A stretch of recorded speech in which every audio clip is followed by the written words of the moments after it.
ታዲያስ አዲስ ከደረሱን በርካታ መልእክቶች መሃል ደግሞ ተወዳጁ ጆኒ ራጋና ጀማው ቅዳሜ ዕለት በኤግዚቢሽን ማዕከል የሚገርም ኮንሰርት አቅርበው ነበረ። ኮንሰርቱ ምንም እንከን አልባ ተብሏል። ግን የጆኒ ራጋ አድናቂዎች በበቂ በፈለግነው መጠን አልዘፈነም ለምንድን ነው ሲሉ ይጠይቃሉ። ለማንኛውም እስኪ ጆኒ ራጋ ጋር ደወል አድርጌ ያለው ጆኒ እንደምን ዋልክ? እንዴት ሰላም ነው ሰይፉ? ሰላም ነው ወይ? እንዴት ነበር ቅዳሜ? በጣም ጀማው አልተቻለም። በጣም ቆንጆ ነበር። በጣም ቆንጆ ነበር። በጣም የሚገርም ነበር። ለእናንተም እናመሰግናለን። ፕሮሞት አድርጋችሁልናል። በጣም ቆንጆ ነበር። ምንም ችግር የለም። በጣም በርካታ ሰው እንደተገኘ ቪዲዮዎችን አይቻለሁ። አዎ የሙዚቃ ዝግጅቱ ምናልባት ሌላ ጊዜ እስከ ሌሊት ነበረ። ይሄ 6 ሰዓት ሲል እንደተቋጨም ያሉት አቀንቃኞች በጣም የሚወደዱ ናቸው። የዛኑ ያህል ደግሞ በበቂ ሁሉንም ማዳረስ እንደከበዳችሁ አይነት ነገር ነው የሚሰማኝ። እንዴት ነበር? ቆይ ምሽቱን እስኪ አንተ ንገረን ጆኒ። ቅድም ያልከው ኢሹ በጣም ትልቅ ልክ ነው። ልክ ናቸው። እኔ ፐርፎርም ያደርግ ያለብኝን ያክል አላረው። ግን ምን መሰለ የተፈጠረው፣ እንደምታውቀው በዛን ቀን ብዙ ዝግጅቶች ካንሰል ተደርገዋል። ተሰርዘዋል። ቴስት ኦፍ አዲስም ምናምን ብዙ ትላልቅ ዝግጅቶች ተደርገዋል እና ካንሰል ተደርገዋል እና እኛም እውነቱን ለመናገር የነበረን ፈቃድ እስከ 5 ሰዓት ነበረ የተሰጠን ፈቃድ ማለት ነው። ያውም እንደውም የጥበቃ ኃይሎቹ ከፖሊስ አካሎቹ እንደውም ገፍተውልናል እስከ 6 ተኩል ድረስ ማለት ነው። እነሱንም እናመሰግናለን በዚህ አጋጣሚ። ግን ምን መሰለ የሆነው፣ ፕሮግራም ባወጣ ነው መሰረት እኔ ሾውን ለመዝጋት ከባንዱ ጋር ወደ 9-10 ዘፈኖች ነበረ የተለማመድ ነው ማለት ነው። እሺ። እና ከኛ በፊት እኔ ከመግባቴ በፊት ያው ልጅ ሚካኤል ነበር የሚገባው ስቴጅ ላይ። ብዙዎቹ አርቲስቶች ያን ቀን የነበሩት አርቲስቶች 4 እና 5 ዘፈን ማክሲመም እንዲሰሩ ነበረ ፕላን የተደረገው። በፕላን ነው። እያንዳንዱ የተወሰነ ደቂቃ ተሰጥቶታል። በዛ ደቂቃ መውረድ አለበት ማለት ነው። ገብቶሃል የምልህ? አንዳንዴ እንደዚህ ሙዚቃ ዝግጅት ላይ እንግዲህ ስሜታዊ ይሆናል ማለት ነው። እና እኛ ጋር የተፈጠረው ያው ፓፕ ልጅ ሚካኤል ስቴጅ ላይ ወጥቶ ስቴጁ ላይ መቆየት ካለበት ሰዓት በላይ በጣም ቆየ እና እንደውም አንዳንዴም ቪዚብል ለሰው በሚታይ መልኩ የኔ ሙዚቀኞች ኦልሬዲ ስቴጅ ላይ የሰራ እነሱ ወጥተው ነበር ኦልሬዲ ማለት ነው። ለምን? በጣም ሰዓት የለንም፣ ፖሊሶች እያስጠነቀቁን ነው፣ የሰጡን ደቂቃ ኦልሬዲ ሊያልቅ ነው። ስለዚህ እኔ ቢያንስ 1-30 ደቂቃ ሊኖረኝ ይገባል እነዛን ስራዎች ለመስራት። በጣም ወደ 18 ቀን ያጠና ነው። እውነት በጣም ሰውን ለማስደሰት በጣም ተዘጋጅተን ነበር የመጣ ነው። ገብቶሃል አባባሌ? ግን ያው ፓፍ ስቴጅ ላይ ከወጣ በኋላ ከተነጋገርነው በላይ ስቴጅ ላይ በጣም ቆየ። ከተነጋገርነው በላይም ብዙ ስራዎችን ሰራ ማለት ነው። እና እኔ ያው እሱ ይሄን ዝግጅት እኔን ጥሪ አክብሮ ከዋጋው በጣም በታች ቀንሶ ነው የሰራልን። እኔ በዚህ አጋጣሚ ላመሰግነው እወዳለሁ። ግን ያቺ ጥፋት ነች፣ ሆነም ቀረ። መስራት ከነበረበት ቁጥር በጣም በላይ ነው የሰራው። ልክ አልነበረም። ያቺን 4 ዘፈን ዘፍነው መውረድ ነበረበት። እንደውም ከሱ በፊትኛ ልንገባ ነበርና እኔ እንዳዘጋጅም እንደ አርቲስትም ስለሆንኩኝ እነዚህ የቅርብ ጓደኞች ናቸው የጋበዝኳቸው። እዚህ ከሱ በፊት እንደውም ነበር ልንሰራ የነበረውና መጨረሻ ላይ ያው እንደ የጋበዝኳቸው አርቲስቶችን ማስቀየምም ደግሞ አንችልምና ስለዚህ እሱ ቀድሞ እንዲሰራ ከዛ በኋላ እኔ እንድዘጋው ተወሰነ። ግን ትልቁ ችግር የነበረው እሱ ከ4ቱ ዘፈን በኋላ መውረድ ነበረ።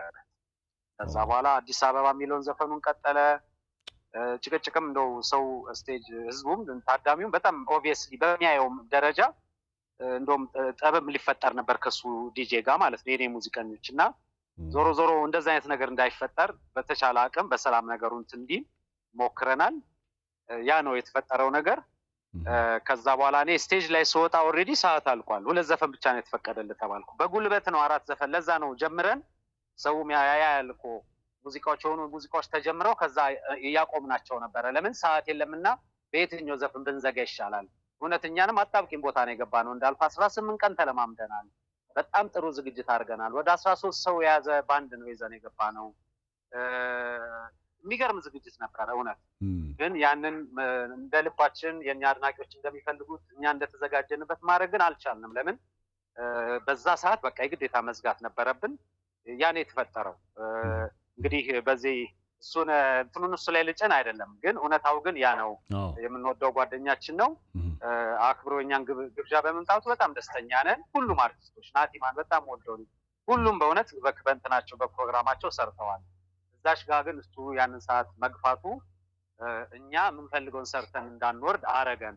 እኔ ደግሞ እንደ አርቲስት ብቻ አይደለም እንዳዘጋጅም ስለሆንኩኝ ዝም ብዬ መቀጠል አልችልም፣ ኃላፊነት ስላለብኝ ስለፈረምኩኝ።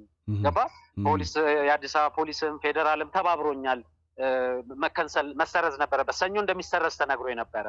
ከዛ በኋላ ተሯሩጠን ብዙ ሰዎች ኢንቮልቭ አድርገውበት ነው ይሄ ነገር የቀጠለው እና ዝም ብዬ እንደ አርቲስት ብቻ ሳይሆን እንዳዘጋጅም ስለሆንኩኝ የኃላፊነት እጄ ላይ ስላለ በተባልኩት መንገድ መዝጋት ነበረብኝ። ገብቶሃል እምልህ? ሌላ ሰው ቢያዘጋጅ ዝም ብዬ ነው የቀጥል ነበር ማለት ነው። እንደዛ ግን ማድረግ አንችልም። ምንም ራሴ ነኝ ያዘጋጀሁት፣ የኔ ድርጅት ነው ተጠያቂው። ስለዚህ የምንፈልገውን ነገር በተዘጋጀነው ደረጃ ማድረግ አልቻልንም። እውነት በዚህ አጋጣሚ በጣም በጣም በጣም ይቅርታ መጠየቅ እንፈልጋለን። ይሄ ሙዚቃ የምንወደው ስራ ነው። ተለምነን ሳይሆን ለምነን የምንሰራው ስራ ነው። ገብቶሃል አይደል? እንደዚህ ደግሞ የምንወዳቸው ሰዎች አክብረውን እንደዚህ መጥተው ከሐዋሳ ከሻሸመኔ የመጡ ልጆች ነበሩ። እውነት ከልቤ ሐሞቴ ነው የፈሰሰው ነገር አይስዌርቱ ጋር ገባ። ይሄ ቀን ለእኔ ትልቅ ቀን ነበረና ያን ስንዘጋ ሰው በደንብ አስደስተን አብረን ጨፍረን መዝጋት ነበረብን። ግን ያ በቃ ያ ሰዓት ከኛ በፊት ያለው ሰዓት ላይ በጣም ስለተጎተተ ያንን ማድረግ አልቻልንም።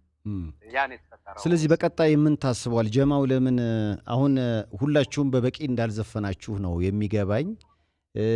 የሰውም ማስተያየት እንደዛ ከሆነ በቀጣይ የሆነ ነገር ቢደረግ የሚል ሐሳብ አለ። በትክክል አሁን ይሄ ዞሮ የሚቀጥሉት እንትኖች የኤዩ ሰሚት አለ። ከዛ በኋላ ደግሞ ጾም ይገባል ምናምንና ትንሽ በደንብ ደግሞ ጊዜ ይዞ አሁንም ይሄ እንትኑም ስለሆነ እኮ ነው ጊዜውም ጥሩ ስላልሆነ ነው እንደዚህ አጭርም የሆነው። ታውቃለህ ኮንሰርት ሲደረግ እስከ 7 ሰዓት ኖርማሊ ይደረጋል። ገባህ?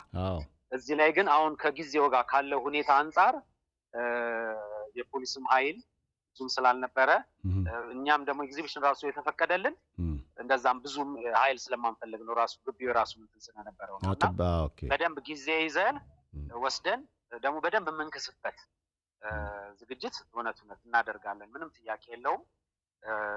ግን አሁን የተፈጠረው ነገር እንደዚህ ከአቅም በላይ በሆነ ነገር ነው። ሰው ስለማያውቅ ነው። እኛም ደግሞ እዛ ስቴጅ ላይ ሆነ ሰው ላይ ኮምፕሌን ማድረግም ወይ ኃላፊነቱን ገባ የሆነ ሰው ላይ መጫንም አንፈልግም፣ ረብሻም እንዳይፈጠር ምንም ማለት ነውና ዞሮ ሰውን ግን በዚህ አጋጣሚ ይቅርታ እንጠይቃለን። በደንብ ተዘጋጅተንበት ደግሞ ሌላ ሰፋ ያለ ዝግጅት ሁሉም ሰው በደንብ ናናበት የሚደሰትበት ዝግጅት እናዘጋጃለን። እኔ በግል በጣም ብዙ ሰው ነው ኮንታክት ያደረገኝ እንደዚህ መልእክት የሚልክልኝ ለሁሉም ሰው እያብራራው ነው። እውነት እኔ በጣም ካዘኑት አንዱ ሰው ነኝ። ግን ከአቅም በላይ ስለሆነ ነው እንጂ በጣም ተዘጋጅተን ነበር የመጣነው። ያው እንግዲህ አድናቂዎች እኛም ጋር ጻፉ፣ በፈለግነው ልክ አልዘፈነልንም የሚል ወቀሳ ነበራቸው።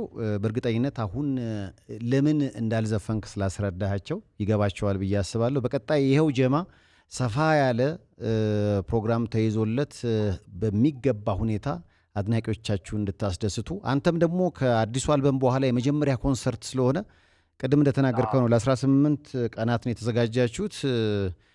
በቂ ዘፈኖችን ዘፍናል ብዬ አላስብምና አድናቂዎችን የምትክስበት ሌላ መድረክ ይኖራል ብዬ አስባለሁ። ያንን ደግሞ ስትነግሩን እኛም ለአድናቂዎችን እናገራለን። አመሰግናለሁ በጣም።